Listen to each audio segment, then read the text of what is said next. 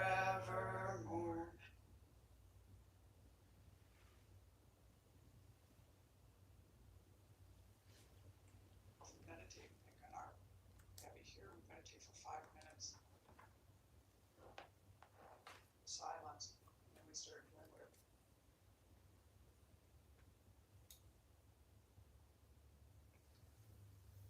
So we've cultivated a nice little vibration here. Having done this meditation, feels really nice in here right now. And I'm going to move on to the yoga, and I'm going to clean up the room. Very important part of yoga is the hygiene and the routine of cleaning. Like the story of the Buddhist monk who was too stupid to do anything except clean the temple. And he realized enlightenment before the other monks because his mind was empty, and while he was sweeping the temple, he was sweeping out his bad thoughts and emotions. And so for that reason, even though he was stupid, he became enlightened before the other monks who had big egos. So again, we're doing this practice of meditation, yoga, and martial arts. And if you don't like this style of meditation, but you've seen my videos, I encourage you to watch, sit still with me, and empty your mind. Continuously let go of thoughts, observe them as they come, let them go. Don't feed into any patterns of thoughts and emotions, and just mute my videos so you can follow along and have the whole body-mind routine of meditation, yoga, martial arts. And whether or not you like my meditation style that we just did, you can mute it during that and just sit and get the benefit of the practice of just sitting, which is actually more powerful than what I'm doing. All of this visualization and mantra can be a distraction from the work of just sitting silently, and that can be a more effective practice. But I'm very ADD, so I like to have stuff to do when I do my practice. So now I'll move on to the yoga. I'm probably going to drink some water and some pre-workout caffeine and creatine. We practice meditation, yoga, and martial arts on an empty stomach, maybe only fluids. And then afterwards you eat, have protein shake, things like that. But during and before, you can have caffeine, water, and creatine, electrolytes, things like that. You can hear I'm dehydrated from all the biking I've been doing and all the caffeine I've been drinking. So I'm going to put on something that I enjoyed last night while I was doing deliveries. It's a playlist by Akira the Dawn, and it's from a series of lectures called Meaning Crisis. So people are having this crisis of finding meaning in their lives. There's a lot of nihilism and distrust, paranoia in the world right now. And we need these practices.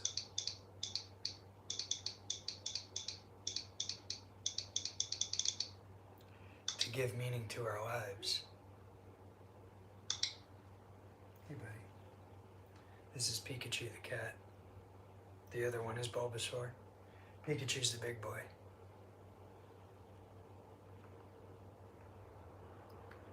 Alright, so where was I?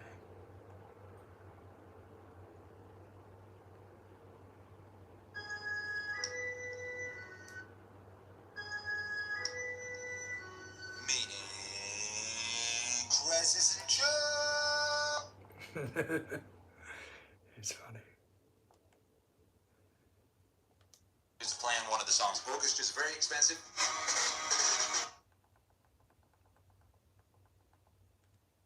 How you doing?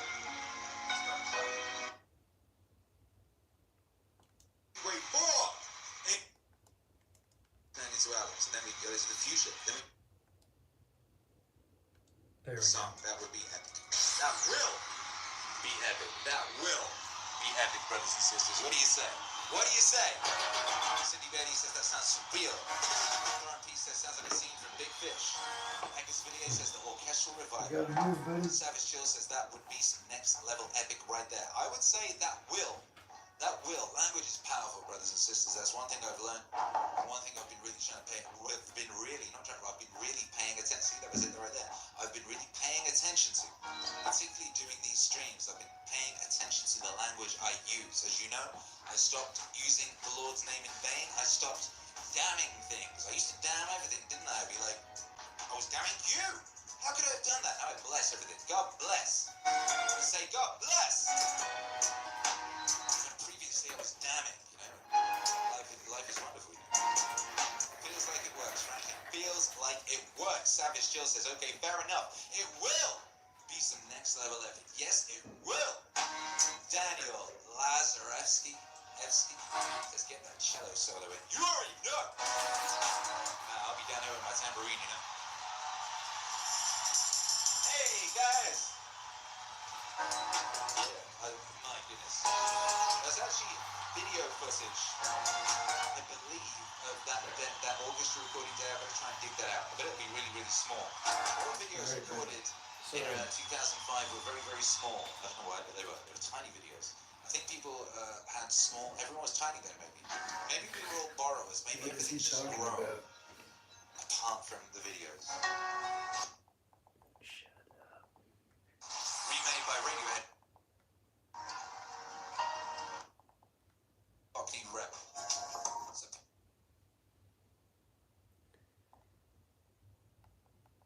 Okay, here we go. And wisdom. And we took a look more at what I call the world side of things.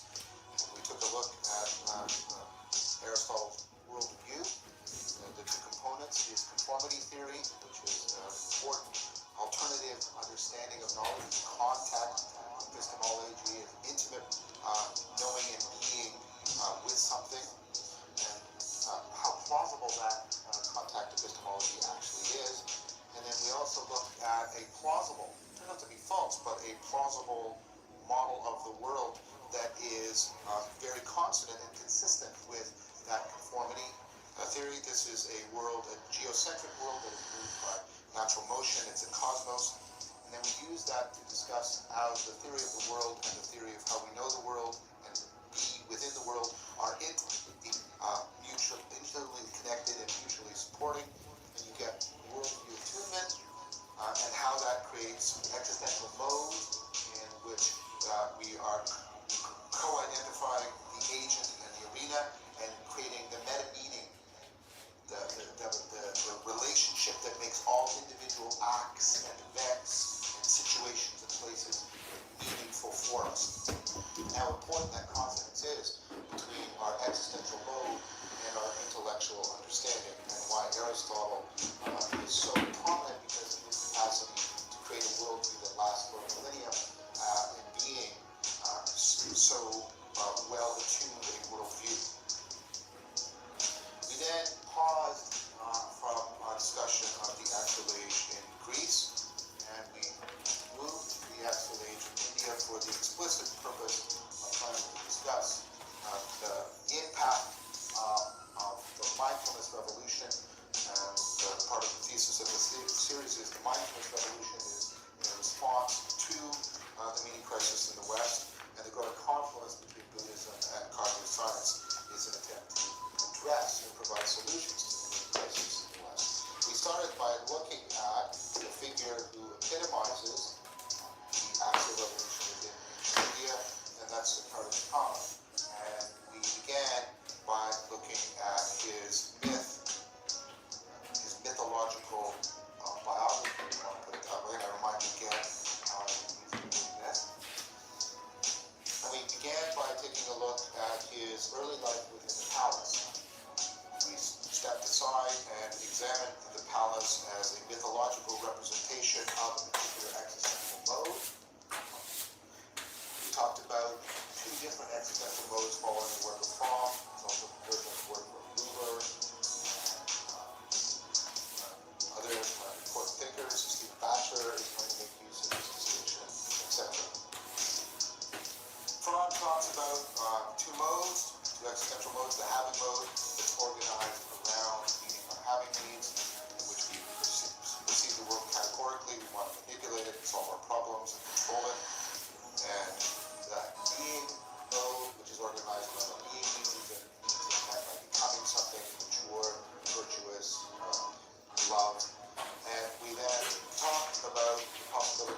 cycle because as your being needs are frustrated, you pursue ever more the misframed projects that the mobile computer will give you. Try more and more to have things as opposed to more and more to become what you become. And then I suggested to you that being in the palace is a mythological representation of this kind of mode of confusion in which we are stuck in the having mode. And of course, this also has one important cultural point, and I did say at the beginning that we would talk about we would develop a way of talking about the connection between the meaning crisis and the other crises we are facing. So issues about a market economy and a commodification of everything and everyone by inducing modal confusion, it is possible to sell you more. And as your identity becomes more and more a political and economic thing, commodity that should be categorically understood and manipulated, the more and more I can sell you things and sell you ideas and manipulate you accordingly. So this has important ramifications for us now. That's why it's a myth, because it has important ramifications for us right now. But, as I mentioned, Siddhartha does not stay in the palace. His curiosity becomes too great. And there are all kinds of variations on this story. I don't think there is an absolute canonical way of saying it. But he decides to leave the palace. He goes out in his chariot, his Ashtanga, and they're traveling around, and he sees a sick person. And he's distressed. What's wrong with that person? Ashtanga says, my lord, he's sick. And Siddhartha said, well, what did he do to cause that?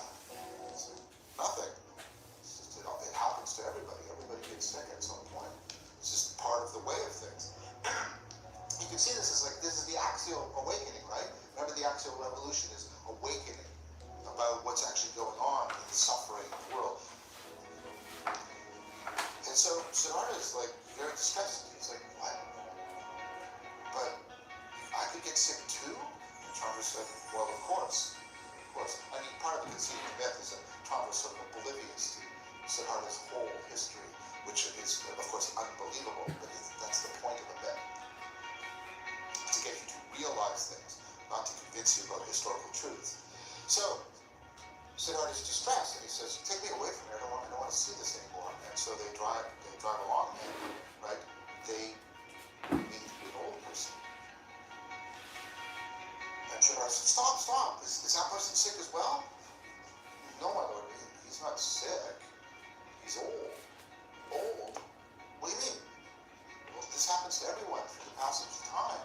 Well, you mean he didn't do anything? No, it wasn't it's not his fault. He's become old. And now Siddhartha's like, no, okay, let's go back to the palace. This is really bad. So they're making their way back to the palace. He's trying to return to that self-enclosure of the pure having mode. But that's the thing about once it starts to be dissipated, you can't return to it. So he's trying to return, and of course, he meets a funeral procession. There's a corpse. Siddhartha said, is that person sick? Are they old? No, that person's dead. Dead? Not alive anymore. What? But why? My lord, it happens to everybody. Now, do you see what's happened here? The having mode has been completely undermined. It's been completely undermined. And so Siddhartha is experiencing an existential crisis because this is happening at the level of his existential mode. That's what it means to talk about an existential crisis. So he's like, get me back to the palace absolutely now. So now there's a mad dash. And as he's trying to get back to the palace, trying to enfold himself back into that world, he meets one more thing, one more person actually.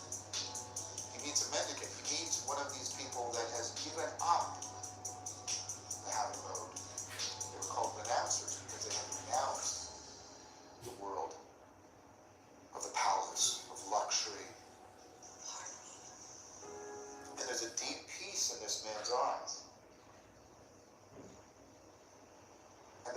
contrast. Right? And think about how, again, this is not just a matter of belief. This is happening in his entire being. His entire being is resonating with this distress because it's the whole way in which he is coupled to the world that has been suddenly thrown into confusion. There's all of this happening, this deep, and the contrast with the peace that he sees in man's eyes. He turns to Chandra and says, "Who is this?" Chandra said, "It's a mendicant. It's a wandering person." And that person, of course, represents the introduction, not the intellectual introduction, the direct confrontation with the being mode. Realized peace. And Siddhartha feels that contrast poignantly, powerfully, painfully. So he returns to the palace with these 4 signs burning in him: the illness, the old age, the death, but also this representative, the being mode, somebody who has cultivated wisdom, peace, found some kind of deep connectedness that is untouched by the vicissitudes of our mortality. Of course, Siddhartha cannot find the peace he wants. He cannot get back to the palace. Think about the double senses of this word. Because it's really pertinent here. Disillusionment. When we describe somebody as disillusioned, we're usually talking about a state in which they are perhaps moving towards despair. They're sad, they've experienced loss. It's a negative state. But notice at the heart of it is the loss of illusion. This is an axial age thing.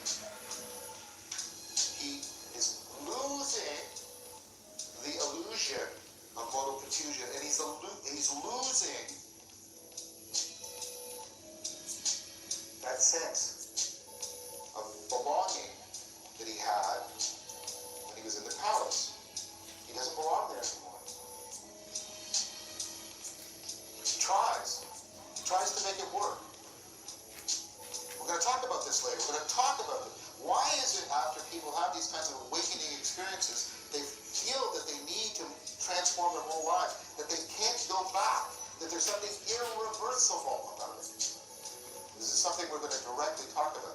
In fact, can we get a cognitive scientific purchase on that? But he can't go back. The disillusionment is too real.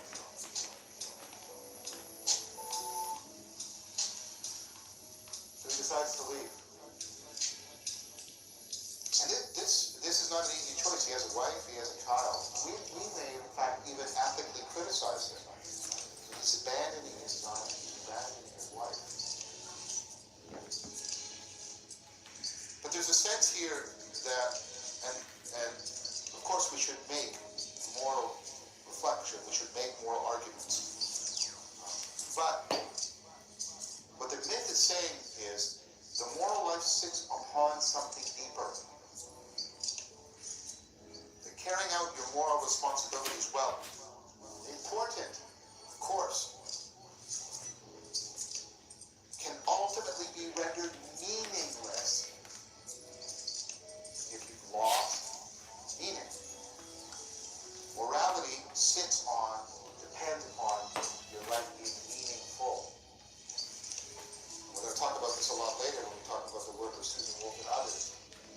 Meaning in life, and the psychological work about this right now. Meaning in life is different from, and I would argue that this myth says it's deeper than simply leading a moral existence. You see, there's something more to wisdom than just morality. See, virtue is also about, right, that meaningfulness, that meta-meaning. It's ultimately about being plugged into the cultivation of wisdom, not just doing what is morally correct. So, Siddhartha leaves the palace, cuts his hair, leaves the palace, goes into the forest, and he decides to follow the path of the renouncers and try to cultivate a solution to the fear and the turmoil that is still reverberating within him. So he pursues he meets up with various teachers, and he pursues various things. But he gets into another troubled spot. Because although he leaves the palace, there's an important sense in which he hasn't left the having mode. Because he's still carrying that confusion. Because what he's pursuing is asceticism. He's trying to subject the body to tremendous trial and pain,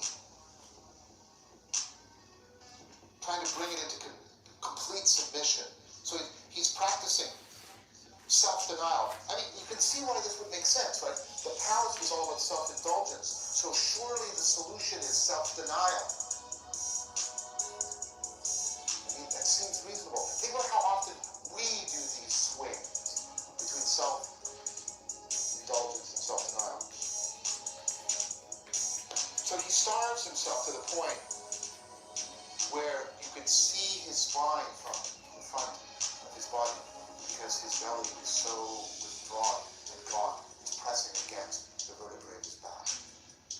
He looks like some anemic specter in representations we have of him from that period. But it's not working. It's not working. Because do you see what's still going wrong? Do you see it? Trying to annihilate the self is still thinking about having a self.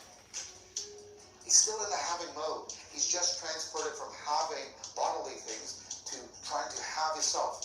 Yes, he's trying to throw it away, but he's still framing it in the having mode. He's still understanding the problem in the having mode. He is still modally confused. Self-denial is as much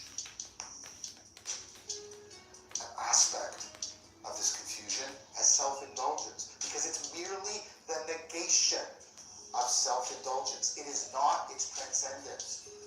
When you negate something, you are still framing it in the same way. So he's sitting on the banks of a river, and he's fatiguing. And he hears a barge going down the river, and there's a musician playing. The musician has his apprentice, and it's a lyre, a stringed instrument of some kind. And he's saying to the apprentice, "No, no, no, no! Listen! Listen to me. The strings can't be too tight, and they can't be too loose. Too tight is just as bad as too loose." And think about Aristotle, right? Think about Aristotle, right? And the golden mean, which doesn't mean just a middle point. It's some sort of average. And I say that because of how this has come to be understood. This is when Siddhartha discovers the middle path. It doesn't mean some, compromising middle-lane solution. It means a radical reformation. That the middle path is to transcend the having mode by rejecting both self-indulgence and its negation, self-denial. Okay? We're going to talk about this a lot more when we talk about optimization strategy. We talked about it, remember when we talked about flow. You're not trying to maximize, you're trying to optimize, you're trying to get the right connectedness. You see, that's what the being mode's all about. It's about being connected in the right way. So Siddhartha has this realization. In the story, the realization is coming. He tumbles into the river and he's drowning, and a little girl saves him, which is, in the culture at the time, that's extremely demeaning for a man who was once a prince to be saved by a little girl.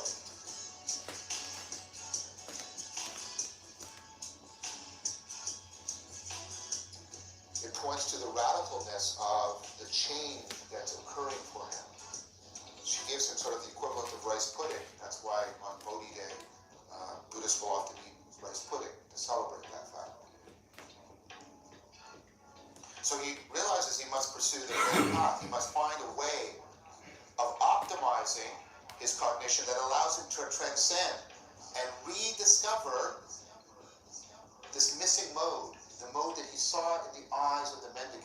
Now, this is important because this is the word for that kind of remembering, sati. It means to remember, to remind, not just like a fact. It means to bring it to mind. So this is a modal memory. This is remembering a lost mode of being. It's not remembering some fact or event. This is remembering what it is like to be in the being mode. It is to recover a mode.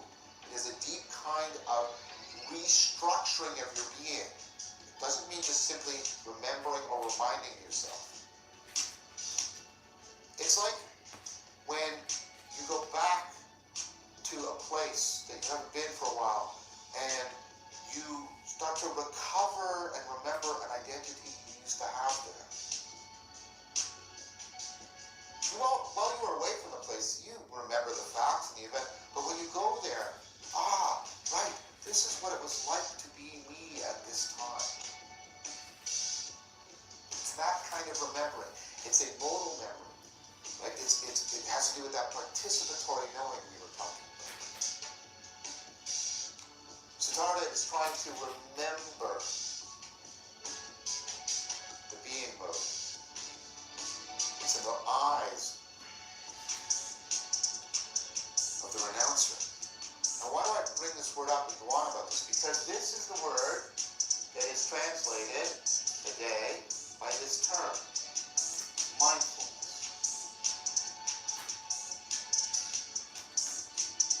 But I bet you when I say mindfulness, especially if you're in touch with this revolution that is sweeping our culture, you probably didn't think of remembering the being mode. Now there's some astute authors who describe it that way. Stephen Batchelor did in a beautiful little book called Alone with Others that I heartily recommend.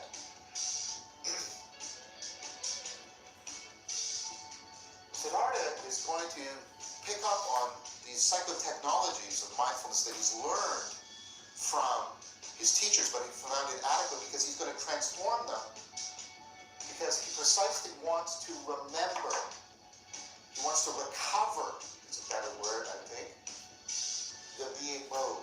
Not as an intellectual idea, but as his very agency, the very way in which the world is realized in conjunction and co-identification with that agency.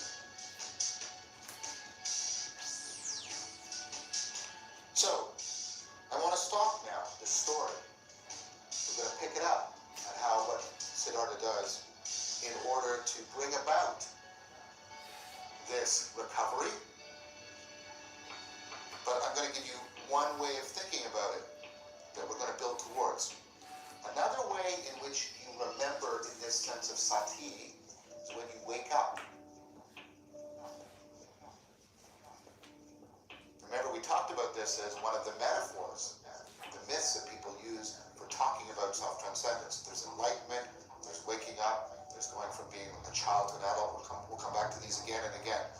But when I wake up, this is not like when I just remembered, yes, an event, but like right now, and I remember, oh yes, I know it's at the hall. When I wake up, I recover my world and my identity. I deeply remember, and even look at what this word means. To belong to be a member. I belong again to myself and to the world. That's what happens when I'm waking up. And Siddhartha wants a mindfulness psychotechnology, in fact, not just a psychotechnology, a set of psychotechnologies that are going to help him remember, recover, sati, the being mode. He is going to awaken. And that's, in fact, what his title means. Buddha is not a name.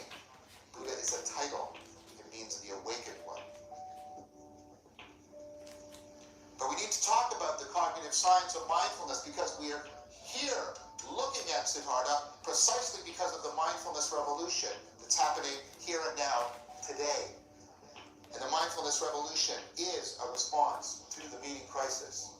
And we can see why it is.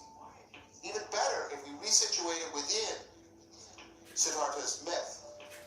Because we see that he's cultivating mindfulness to cultivate awakening, because awakening is a way of responding to the meaning crisis. Hence the title of this series, Awakening from the Meaning Crisis. But as a cognitive scientist, I'm critical, I'm both appreciative of all of the scientific work that's being done on mindfulness, but I'm also critical of it, as a good scientist should be. So I want to talk a little bit about how we can understand and better formulate what mindfulness means. And this is based on work that I published in 2016 with Leo Ferraro on mindfulness. So again, why am I doing this? If we want to awaken from the meaning crisis, if we want to understand what Siddhartha's awakening was, we've got to understand what mindfulness meant to him. And what it meant to him is precisely the set of psychotechnologies that brings about awakening. And part of what I want to show is how can we get back to an understanding of mindfulness and its constitutive psychotechnologies that will afford precisely that.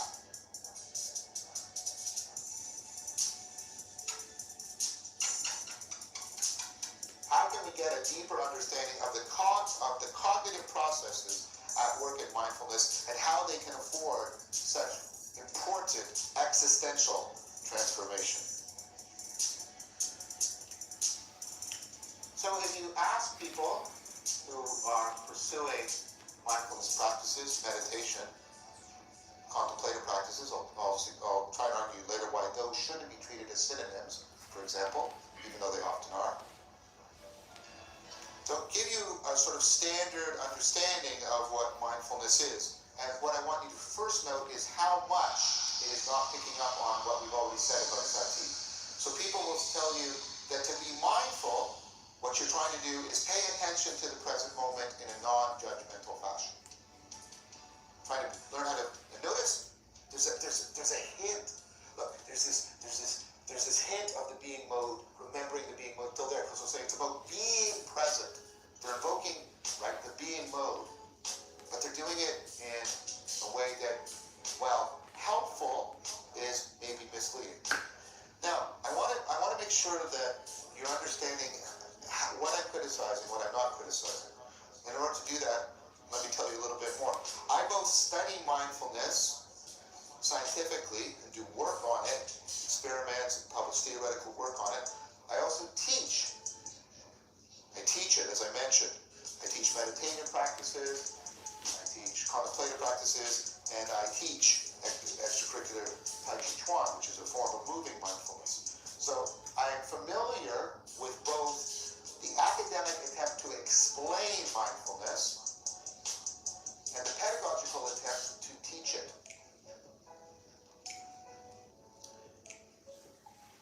And I think it's important to have a foot in both of those worlds to realize the way in which you can become confused in your attempts to understand mindfulness. We need to avoid confusion by making a distinction. We avoid modal confusion by recovering the distinction between the having mode and the being mode. We can get deeply confused about mindfulness if we do not remember the distinction between the language of training and the language of explaining.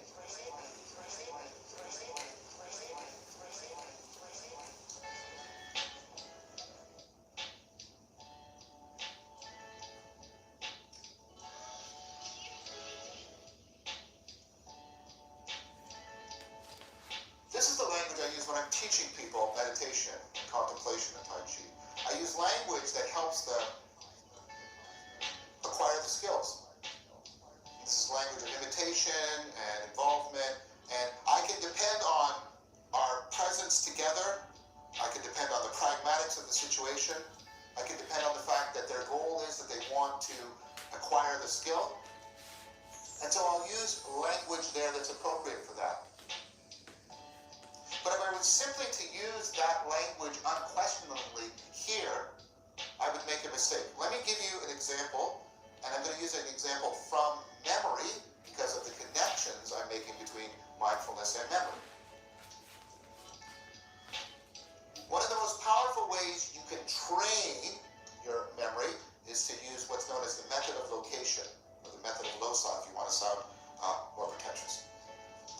Okay, so some of you might have watched the Sherlock series. Sherlock does this with his mind palace, right? So what you do is you memorize the space, you memorize the rooms, right? So you can visualize them in your mind, and then if I want to remember a bunch of things. Let's say I want to remember stuff associated with Socrates, then I have a figure of Socrates here, and then I put a bunch of other images there in that location, and then now I want to remember some stuff about Plato, and I have some other things here, some other images, and I put a bunch of images sort of with Plato, and so forth. And then what I do in order to remember what I need to remember, I call this up, I go into this room, and I have all the images, and they're all tightly associated together, and I get all the information I need from Socrates, and then I move in my mind palace to where the Plato room is, and I unfold it, and this is powerful. The orators in the ancient world could use the method of location, right, in order to memorize speeches that would last up to 6 hours. And we know that this is a very powerful mnemonic. You should, if you're a student, you're studying, learn how to use this. It's not just how to become a sociopathic superhero detective. It is a good way to become a student, the method of location. Now, notice this. It is powerful language of training. It trains your memory well. Now, what you may do, and this would be a mistake, is you may think this is how memory is organized. This is called the spatial metaphor of memory. You may think, oh, well, this is how memory is organized. All my memories, for one thing, are sort of stable things, like my image of Socrates. They're in a stable location, and all the things that are associated in my memory are actually closer together in my memory. So the way memory works is I send in a little homunculus, a little memory guy, and he searches through the rooms until he finds the right room, and then he goes in the room, and everything's organized there, and he finds what he needs, and then he brings it out, and then he passes it up to consciousness. And that's how I remember, right? And we talk about searching for a memory and retrieving from our memory. Here's the thing, and Isaac and King pointed out this a long time ago. The spatial metaphor for memory is almost completely wrong. Your memory does not work this way.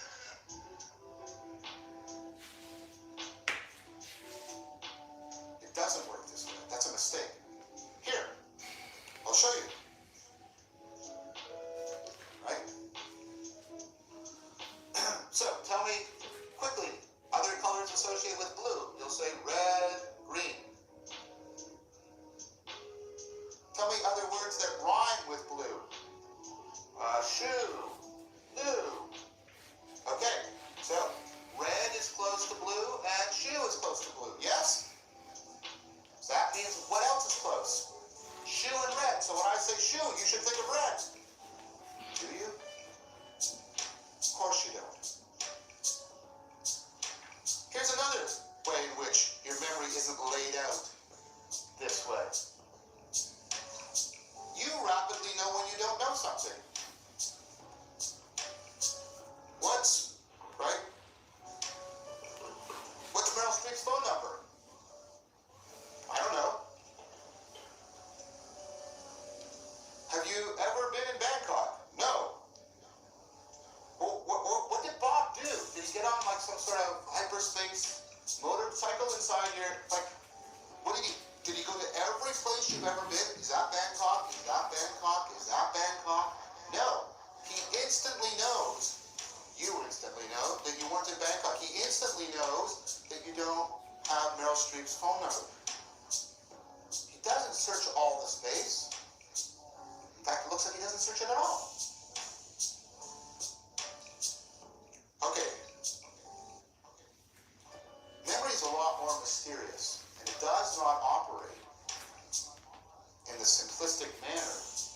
spatial metaphor says. That spatial metaphor is great for training your language, for training your memory. It is great for training your memory, but it is overly simplistic and gets you to misunderstand, listen to my language, how memory actually works. The language by which we train mindfulness should not be imported critically into our scientific attempts to explain it and understand it.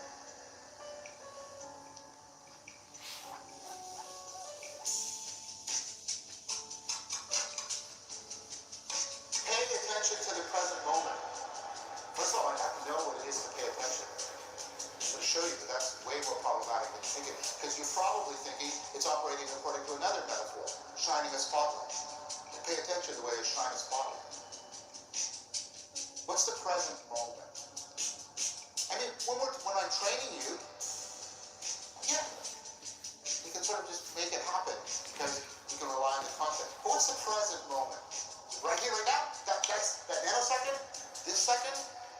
The last 5 minutes? The last hour? What's the present moment? See, the word present doesn't have a particular meaning. It's called an indexical. It's relative to what I can. What's here? What's now? You see, when people think, oh, well, I can tell you what being in the present moment is. It's paying attention to the here and now. That's useless. What's here? This spot I'm standing on? This room? This city of Toronto?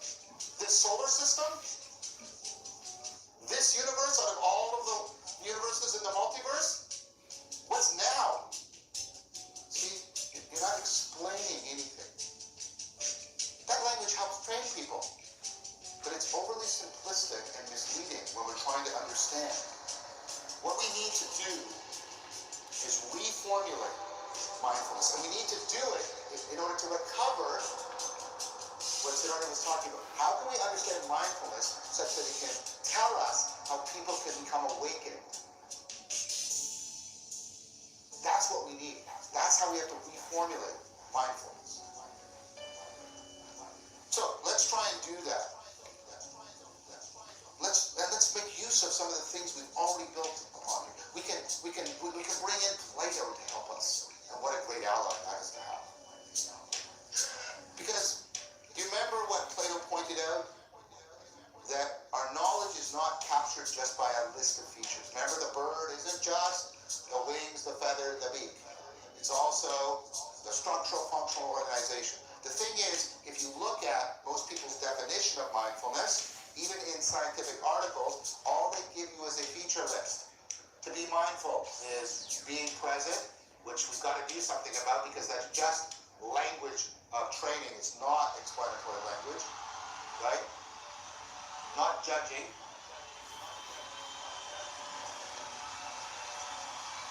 And then that's going to be problematic. What do you mean not judging?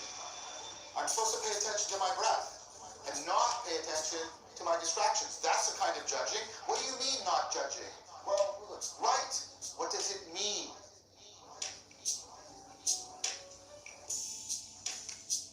It's somehow supposed to bring about, right, something like insight. That's going to be important because insight, I'm going to argue, is on a continuum with awakening. Okay, well, explain what that means. And it's supposed to reduce your reactivity. You're supposed to become more equanimous, more balanced. So, mindfulness is paying attention to the present moment, right? Being present, paying attention to the present moment in a non-judgmental fashion. It's supposed to bring about insight. The form of meditation I teach, the Buddhist form, it's claimed it goes back to Siddhartha. It's called Vipassana. Vipassana means insight. Obviously not just an intellectual insight, but an existential insight. Right? It's supposed to reduce reactivity. What does that mean? Now that's a feature list. We're missing the IDOS. We're missing the structural functional organization that tells me how all of those things actually go together. So this is what we need to do. We need to turn this feature list into a feature schema. We need to recover its missing structural functional organization, and we need, right? We need to reinterpret all of these things so we can actually explain their functionality. And we need to do that by tying them to independently, right? Independently constructed theoretical claims within psychology. Look, we have people who are doing the psychology and the cognitive science of attention, of insight, of improved self-regulation. Let's pay attention, no pun intended, to what they're telling us about how insight, attention, self-control operate. So one of the things you do to turn a feature list into a feature schema is you make some distinctions between the types of features. So here's of these core four that we keep seeing a lot: being present, not judging or non-judging, insight, and reduced reactivity. I split them up like this because there's a distinction here. These are states that I can get into, right? These are things I can do. So being present is something I can do. I can start it, I can stop it. We're going to have to come back to what it means. But we know it's an activity you're engaging in because it's constantly being disrupted while you're meditating, and you're constantly having to engage in it again. And it's the same thing with not judging. Not judging is something you're doing. It's a weird kind of paradoxical not doing. But again, you can start it, you can stop, you can restart it again. But these are not things you're doing. These are results. So to use the language of psychology, these are states you can get into, but these are traits that you cultivate. You want to become more insightful. You want to become less reactive. So immediately we understand, oh wait, so these are things I do, and these are traits that I'm supposed to be realized when I'm cultivating mindfulness. Now questions immediately emerge. By making this distinction, I can ask this question: how does being present cause insight? Or how does being present reduce reactivity? Does non-judging cause insight? Does non-judging cause reduced reactivity? What's the causal relation? Notice that the feature list doesn't talk about this at all. It doesn't talk about how the features are causally related. It doesn't talk about how the states can cause the traits. But it also doesn't ask constitutive questions. Constitutive questions are part-whole relationships. What's this? Is this a part of this? Is this a part of this? Are they both part of some whole? What's that? What's the structural relationship here? What about these? Is this part of this? Is this part of this? Are they both part of some whole? See, the feature list does not have the IDOS.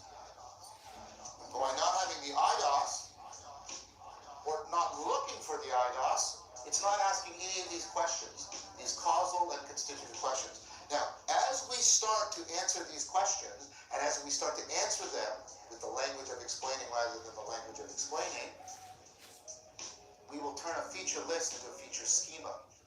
We will start to get at the structural functional organization of mindfulness, and we'll start to get a deeper understanding of it. And that will help us to see how it is that mindfulness can bring about the kind of radical transformations that were promised by Siddhartha's realization.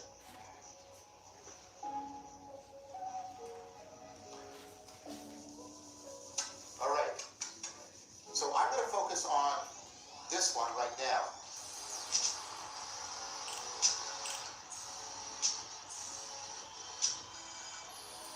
And again, we'll start by talking about specific insights, but obviously we're not talking about this insight or that insight. We're talking about a fundamental, existential, modal kind of transformation. Okay, I've already said this language is useless. people say, okay, well, what I meant was something like concentration. That can't be right. That's not good enough. Because if you take a look at Siddhartha's attempt to explain it, he talks about right concentration. So that's why I have concentration here. Right? If Siddhartha is telling you that there's right concentration, what does that strongly mean? That there is wrong concentration. Mindfulness isn't about concentration, it's about getting the right kind of concentration. What does that mean? Well, it means paying attention. Okay? Right? Again, you're using a particular model for attention. Let's talk about these two things a little bit, and let's talk about, right? Let's talk about what Siddhartha and when he's hearing not too tight, not too loose for the strings. First of all, let's work our way up phenomenologically. I want you to compare two ways of concentrating. This is based on work done by Ellen Langer, who wrote probably the first book on mindfulness in the West called Mindfulness, like 1988, way before the mindfulness revolution took off. And there's a lot of questions about what's the relationship between her account of mindfulness and the Buddhist. I'm not getting into that right now. That's not what I'm trying to establish. I'm just using her way of trying to get you to understand concentration. Okay, so we're going to do it right here, right now. Okay, so I want you to concentrate on my finger. Concentrate on it. Concentrate. Concentrate. Concentrate on my finger. Concentrate. Don't let your mind wander. Concentrate. Okay, so most of you found that unpleasant. Because notice what the metaphor even said. This is what I'm doing. I'm concentrating. I'm making my mind into a tunnel, and then I'm sort of sticking it on something and trying to keep it there, not let it move. Right? And the only training you were given was what I was doing, yelling. Concentrate! Concentrate! Okay, let's do it. Let's do it. Let's do something else. Okay, ready? Okay, I want you to look at my finger. I want you to notice that it's not actually perfectly straight. It's bent a little bit, and it's a little bit thicker at the bottom than at the top, and there are sort of multiple sections to it, and it's a little bit red on one side. Very different, wasn't it? She calls that soft vigilance. Because what you're doing there is not externally hardening your mind and sticking it on things. What you're doing is constantly trying to renew your interest. And this is a great word. This comes from, right, interesse, to be within something. To be within something. It's about that conformity that Aristotle was talking about. What you're doing is constantly exploring and opening it up. Right? So we need a model of concentration that does this soft vigilance, that's constantly renewing your interest, getting you deeply involved with something, because it's going to get you intimately in contact with it.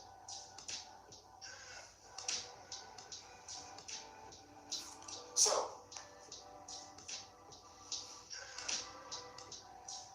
what kind of attention are we talking about? Right? We don't want too hard. Those are the strings too hard. Concentrate, concentrate, concentrate. Strings are too hard, too tight. Oh, just do whatever you want. That's too loose. How can we... Notice how when I had you sort of move over my finger, it's almost like a well-tuned string. It's almost got this musicality of intelligibility to it. Well, now you need to understand what's going on with attention. Because what I want to show you is attention isn't a spotlight. It's a very complex optimization process. It's really about tuning and getting between too tight and too loose, and allow you to becoming intimately involved, conformed to, participating, inter-esse with whatever you're paying attention to. Okay, so why do we like the spotlight metaphor? It's even in and you'll find it in psychology texts. Attention is like a spotlight. Well, because one of the things that attention does is captured very well by the spotlight metaphor. But when I shine a light on something, it makes that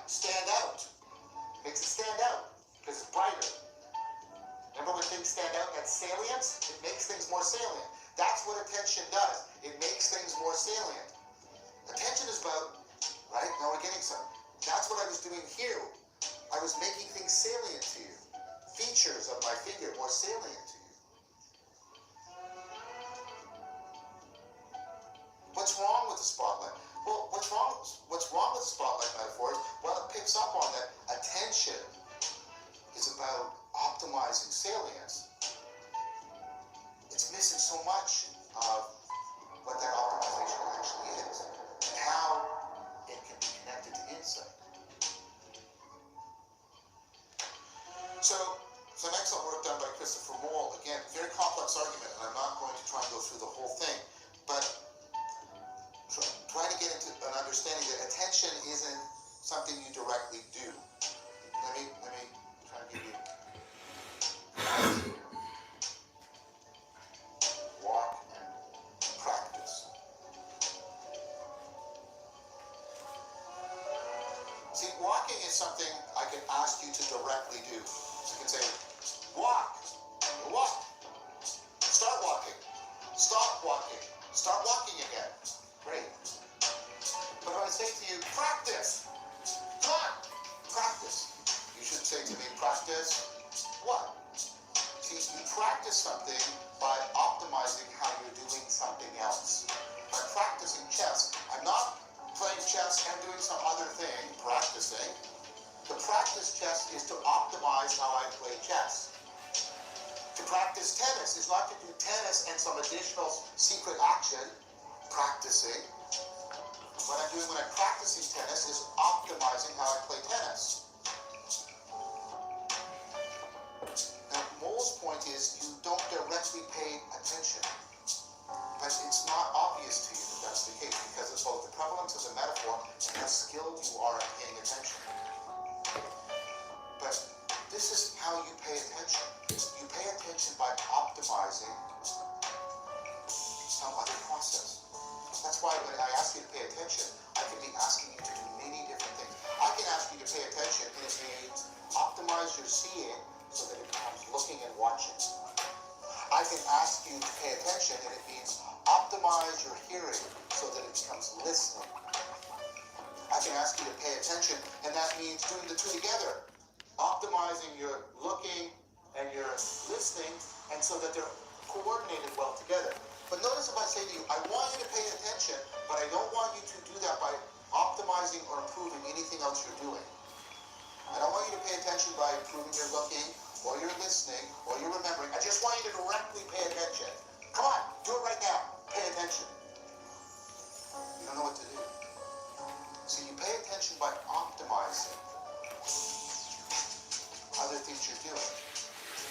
Now, Moll talks about this as cognitive unison. When we're optimizing, what we're trying to do is coordinate various processes so that they're sharing the same goal and working well together.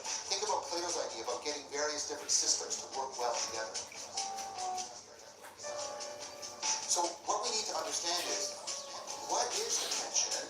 How is it optimizing? How is it integrating things together? How does that get improved in mindfulness practice? How does it bring about insight? Not just an insight into this problem or this problem, but the insight, the systematic insight that is awakening, that motivates and empowers people to radically transform themselves so that they can escape from modal confusion and other entities. Take a look at that next time. Thank you very much for your time.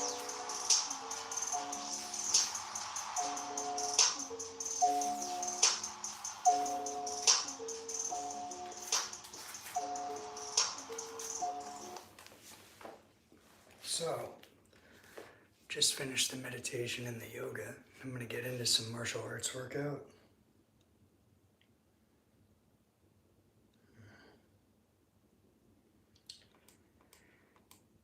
I'm going to put on another one of these meaning crisis videos.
dimensional scaling that we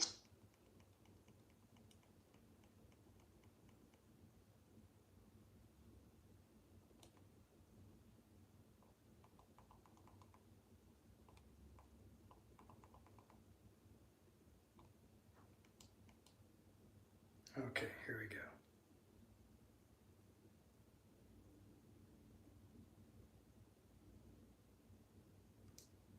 talked about mindfulness enhancing, and thereby enhancing our capacity to break frame and make frame and get fundamental insight. And pay attention to the word insight, seeing into reality. So, overall, there's an increased sense of making sense of things. Right? Making sense of things. So, the world is both intricate and interesting in this extended and enhanced and shining way. So almost universally, people describe this experience as the world is beautiful. It's deeply beautiful. And we'll come back at some point to talk about the connection between beauty and truth, particularly the work of Scarry about this. The world is very alive. It's very alive during this experience because it's so pregnant with energy and significance. And all of this comprehensiveness, intricate detail, the shining, the beauty, the making sense, all of this comes together in the notion of oneness. There's somehow an underlying oneness. There's deep and profound integration, which of course makes sense, given that very often when we are explaining something, we are finding what unifies and integrates them together. What's happening on the side of the self? What's happening on the side of the self is people report a profound sense of peace. And this is not peace in an empty, just lack of conflict. It's very similar to what we talked about in Plato. And you're probably seeing Plato's ideas about anagoge resonating with this. I hope you're seeing that. But remember in Plato, right, that inner state of peace is one of inner harmony, when all of the various components of your personality and your cognition are mutually optimally working together in concert. This is the kind of what people report. They often report that this is the greatest sense of peace they've ever experienced in their life. And if you remember in Plato, this sense of peace, right, is connected to and resonates with this enhanced sense of connectedness to reality. And interestingly enough, that's what we're seeing in these descriptions. People also describe experiencing profound joy. Now, of course, we've lost the sense of what this word means. We've lost it precisely in words like enjoyment, where enjoyment means having fun or pleasure. But joy is not the experience of fun or pleasure. Joy is the positive emotion you have when you experience a deep connection to what is good. So joy is the experience you have of this is really, really good. Interestingly, people often report a fundamental change in their sense of self. And we're going to come back to this. They report two things. They'll often report that their normal sense of self has disappeared. Their egocentric, autobiographical sense of self has disappeared. And if you remember, that's continuous with what we saw when people are in the flow state. They report that self-consciousness, that autobiographical narrative self is disappearing. They often also remembering, in the sense we talked about when we talked about sati and remembering the being mode. They remember, they say, I remember my true self. I remember who I really am. So there's a profound connection inward to the core machinery of the self that is at one with a profound sense of connecting to the underlying pattern that governs and makes intelligible reality. So people report that in this state they have a tremendous sense of energy and vitality, again analogous to the flow state. And finally, they report that they often use this term, there's a tremendous sense of insight. understanding. Again, continuous with the flow state. Now what about the relation? So this is deep connection, profound connectedness, deep at one-ment, again like the flow state. But even more, people feel so at one that they start to feel that they're participating in their reality that they're connected to. They start to feel like they're sharing identity to it. And this, the way of thinking about this is when we talked about Aristotle's notion of the conformity theory of knowing. They feel so deeply conformed to this underlying reality from the very core of their being that they are experiencing an identification with it. But this participatory knowing is so superlative, and it's so profound and so transformative that inevitably people just say that the experience, that this connection is ineffable. And we noted this last time we were talking about it. How is it that these experiences that have no articulable, declarative content, because they're ineffable, you can't put them into words, you can't put them into propositional thought, nevertheless are considered so loaded with, so capable of bearing the signature of ultimate reality or realness for people. So we need a descriptive theory that can account for all of these features, the features of how the world is experienced, how the self is experienced, and the relation. Now, what I've been showing you already, of course, is deep continuity with the flow experience. I'm not claiming it's a flow experience, it's more than that, but I'm showing you that there's continuity, just like I showed you that there's continuity between the flow experience and the insight experience. And that's why when people are having these higher states of consciousness, they're also proposing a very profound insight. And notice how often when you have an insight, it's also ineffable to you. You don't know how the insight arose, or how it came to be. You're just like, I just see it. Now, some other important things we should know about these states. These states are often preceded by disruptive strategies.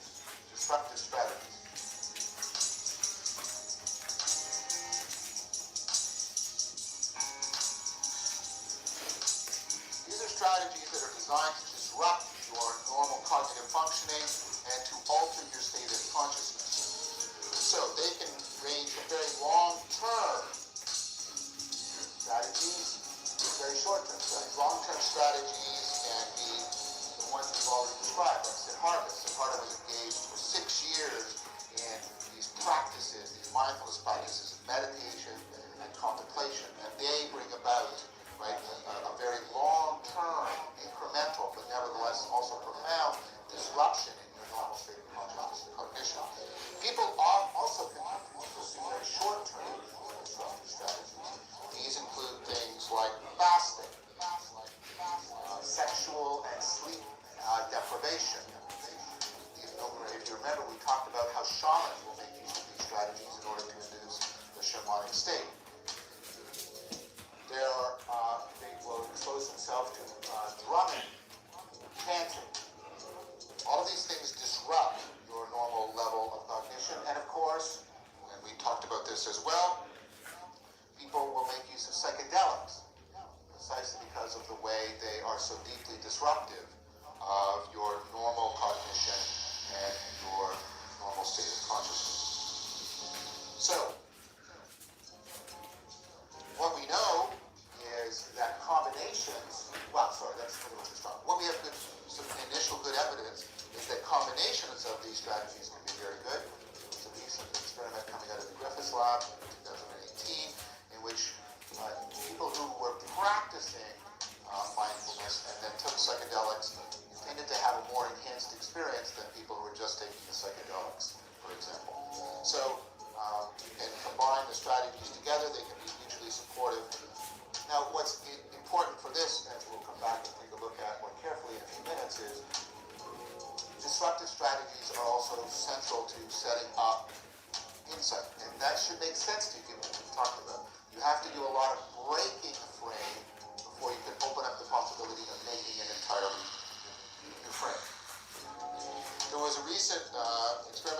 created it now in 2017. They had 701 participants.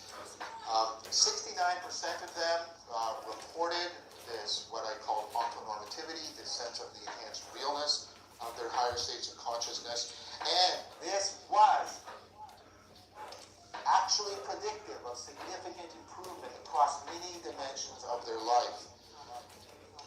Right? There was significant improvement in family life, health, sense of purpose, spirituality, and release from the anxiety and fear of death.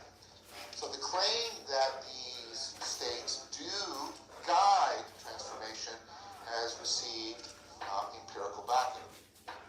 Now, Yang also brings out something important in that study that you don't see very well articulated in Newberg and in Taylor.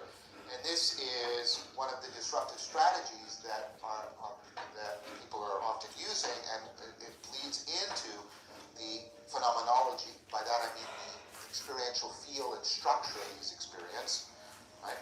And this is the notion of decentering. So when people describe these experiences, they shift from, right, a very sort of first-person orientation, an egocentric, to an allocentric. So they are not so egocentric. This is why this is called decentric. They're speaking more from like a third-person perspective and like allocentric. So let me just give you a quick understanding of the difference between these terms. I can describe my motion egocentrically, right? Things that are in front of me, behind me, to the right of me, to the left of me, right? And that, of course, varies by how I'm oriented, because it is relative to me. But I can also describe my position allocentrically. I can say where I am relative to the North Pole, for example, right? So the first is a first-person egocentric way of moving through the world. The second is an allocentric third person. Now extend that out. People are much less egocentrically oriented when they're describing the experience of their state than they are normally. They're much more allocentrically oriented, and that makes sense given how intensified the experience of reality is to them. It's like the salience of reality is finally capable of eclipsing the narcissistic glow of our own ego. And for a moment, at least, or for several moments, we get release, right? And this is an important idea. Nirvana means to blow out, to extinguish, or the Vedanta term moksha is release. We get a release from, right, the imprisonment, the self-idealization, by the supersalience, and therefore the bullshitting of our own egocentric perspective. I mean, do you not sometimes wish to be free from the prison cell of the supersalience of your own ego? So,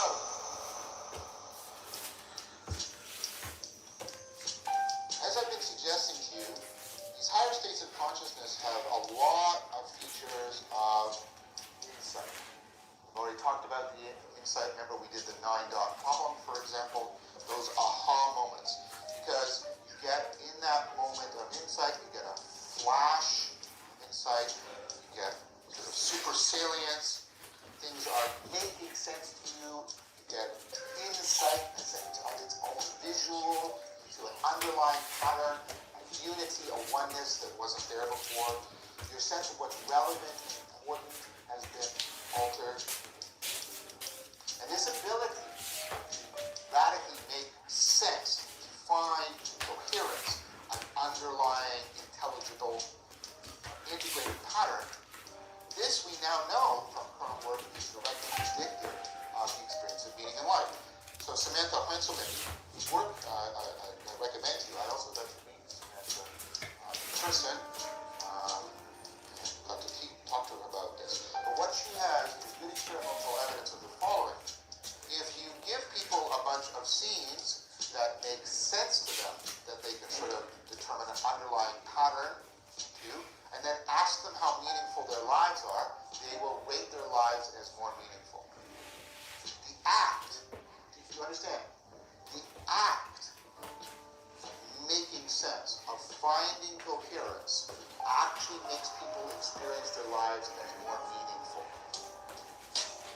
They're not being shown profound pictures or deeply dramatic or narrative scenes or emotionally, they're just showing some very basic pictures, but the act of making sense, of finding coherence, elevates the sense of how meaningful their lives are. So, if I had to put this together, if you were to have an insight, that would give you an even more, such increase in your sense of meaning in life. And what if it's in flow? Well, it's going to be even more enhanced sense of meaning in life. We already know that. The more often you have flow experiences, the more meaningful you find your life. And now what if it's beyond that? What if it's a higher state of consciousness that brings you this radical sense of deep intelligibility, not only of the world, but of yourself, in both directions at the same time?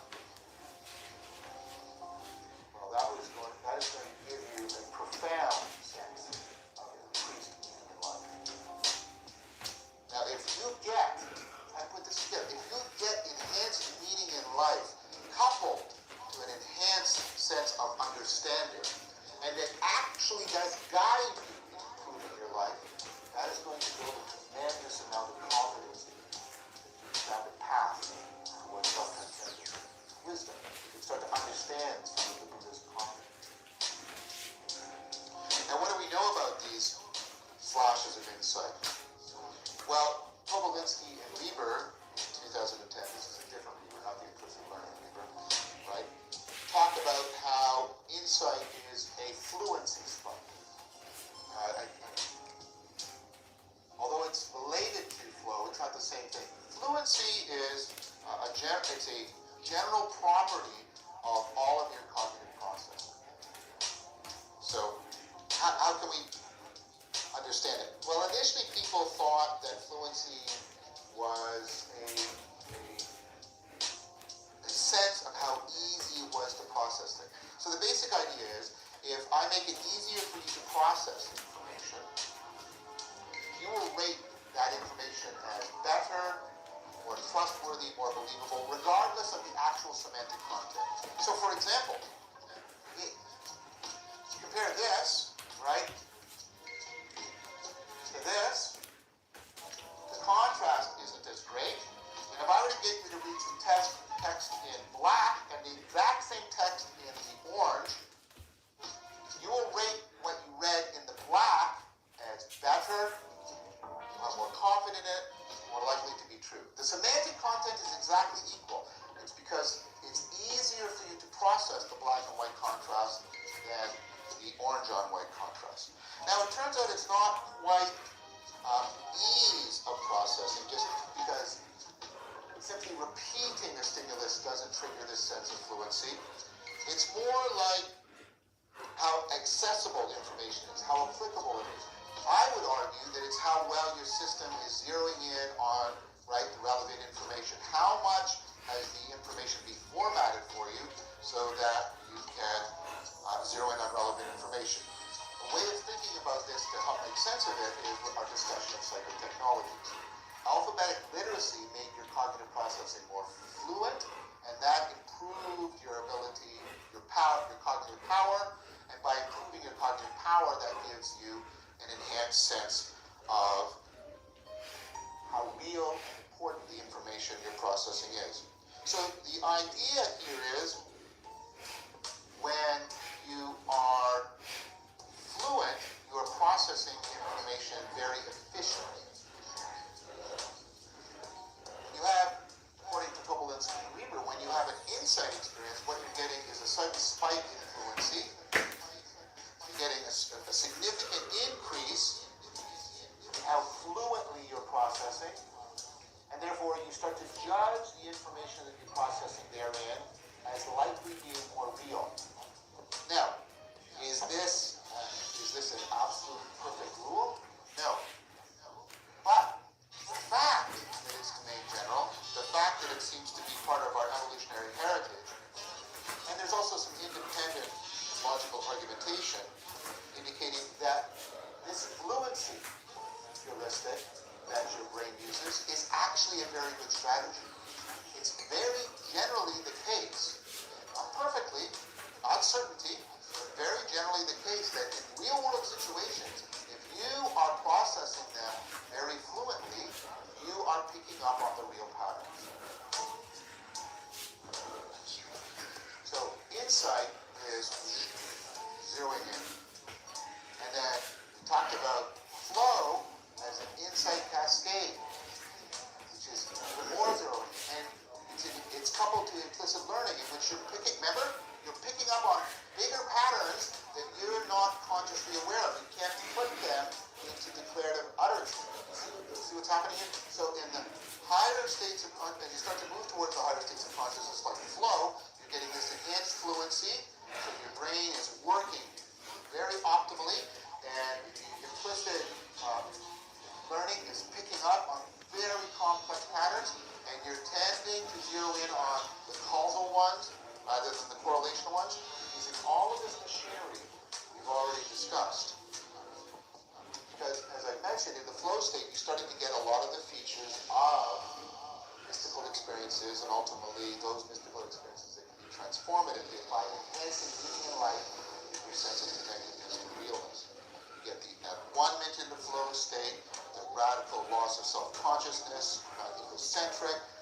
Although you know there's tremendous energy, it feels effortless to you, it's graceful, there's a super salience, it's intrinsically rewarding, it's like evolutionarily marked in, it's domain general and universal. All this stuff we've talked about, this is all being triggered in the higher states of consciousness.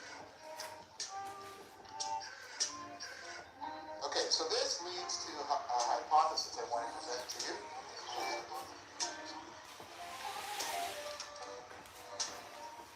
So, this hypothesis is a continuity hypothesis. Why are we doing this? Why are we doing this? We are doing this because we want a scientifically legitimate, scientifically plausible explanation of what's going on when somebody claims enlightenment, like Siddhartha Gautama. When somebody claims radical self-transcendence, like Plato. Because we want something that gives a good explanation for what's actually happening, and a good justification for why somebody should follow and be guided by these transformative experiences. So yeah, that's a good place to stop. I'm getting back into that martial arts routine I was just demonstrating. Doing a high intensity interval training style routine. 1 minute cardio, 1 minute legs, 1 minute upper body, 1 minute core. And I do this after the meditation and yoga because that's my priorities in life. Meditation is number one. Yoga prepares the body for meditation. It's number two. Martial arts and self-defense is number three. So that I can defend my practice, keep practicing. So yeah, I haven't been live streaming for a while because I've been working a lot to catch up on bills, bike maintenance, and for those of you who don't know me, what I do is I feed people, and I find meaning in that. I used to be a Christian, but most people who claim that religion don't actually follow, and I was turned off by a lot of Christians. So I became a Buddhist, but if you actually read the entire Bible, most of it's propaganda, but the teachings of Jesus are pretty good, and Jesus said, give away all your possessions, feed the poor, feed my people. All people are God's people. It's not one country or region or race. So I ran with that, and I find meaning in my life through feeding people and practicing my meditation, cultivating compassion, self-love with martial arts and yoga. I'm vegan, and sometimes I do keto. Right now I'm trying to burn a little bit of extra weight. I started to gain when all I was doing was working. But for work, for feeding people, I do food deliveries on electric bikes. I have 3 electric bikes that I rotate, so they're always one charging. As soon as the battery's dead, I go home, take a break, eat, maybe watch an episode of Dragon Ball Z, and then I jump on another bike and I go back out and I feed people. So I do this because I'm an environmentalist. That's why I use the electric bikes. It's a healthy lifestyle. I used to compete in jiu-jitsu, you can see back there. I'm a combat veteran. And so this is how I live, feeding people on electric bikes, because I'm an environmentalist. I've lived a life as a protester, living in the woods with the hippies, life of renunciation many times. And right now I have a very nice apartment, so I'm working to keep it and continue feeding people with my electric bikes and living this kind of lifestyle because I'm trying to put into practice these teachings of the Buddha and the philosophers. And I recommend that you do the same. You know, find a great personality that you can respect and admire and live that lifestyle, you know, taking everything with a grain of salt. Don't completely buy into anyone's program, but take what's good, leave out what's bad. And you will find meaning and joy and love in that. And you will attract to yourself what you want and need by controlling your thoughts. And if you can control your thoughts, you can control your thoughts. When you learn how to control your thoughts, you will bring about the change in your life and in the world that you want to see. You will win at things you're trying to win at, and you will help yourself and others and make the world a better place. So yeah, I'll stop there. And thank you for those of you watching. Please like, share, and subscribe. Smash those buttons so that I can keep doing this. And yeah, thanks again. Have a good one.